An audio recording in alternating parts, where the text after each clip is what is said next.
On this edition of Sound Advice with audiologist Doug Leonard from ASI, Audiological Services of Iowa, we're talking about the difference really between ENTs, ear, nose, and throat specialists, and audiologists. And you've got a patient story here that kind of reflects that, Doug.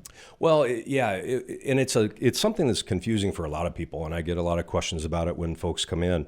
You know, audiologists help ear, nose, and throat doctors to diagnose a problem with a patient, whether it's their ears, their inner ear, their middle ear, their balance, whatever. We're not medical professionals. We're not doctors. I don't prescribe medication. I don't do surgery. But by doing the evaluation and the testing that we do, we can help those ENT and even general practitioners to treat that patient to solve whatever that problem was that they were having. Mm-hmm. So this ENT referred this patient, this man's wife, to you, and he didn't understand why. He just thought, well, they're just sending us over to here to get hearing aids, and that's it. Yeah, you know, what the backstory, you know, I had a patient who came in. He was there for his routine hearing evaluation. And he said, I got a question for you. My wife had seen an ENT and he told her to go see an audiologist. And as you said, I think their perception, the husband and wife, were that he was just turfing them off to me to get hearing aids. Well, that's so far from the truth. The doctor her complaint was she had a plugged up ear. Her ear felt full. She wasn't hearing out of that ear. And I think they perceived that they just go into the doctor and he would do a procedure right there that day and solve the problem.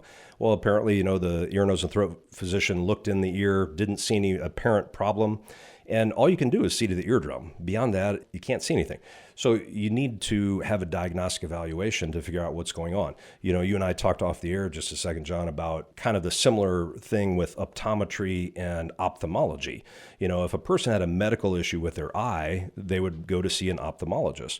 But they would probably see an optometrist first, you know, to have a diagnostic, a routine optometric exam. So when they go to the eye doctor, they would be able to have a little bit better information how to treat it. Exactly. And again, the audiologist, their job is to give you the screening and kind of see where you're struggling at. If it's not physical, you know, that's where you come in. Yeah, the diagnostics that we do show the physicians and us, whether this is an outer ear problem, middle ear problem, inner ear problem. And again, we don't take that information and treat the patient themselves. The medical community does that.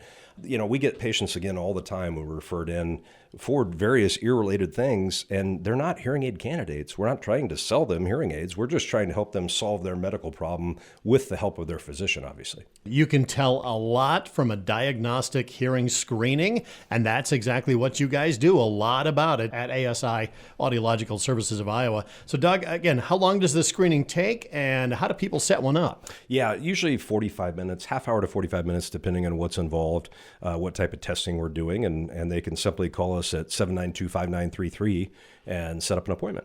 And again, it's very simple, takes a little bit of your time, and it's one of the most valuable health screenings you could possibly do. Get that hearing screened with the help of Audiological Services of Iowa.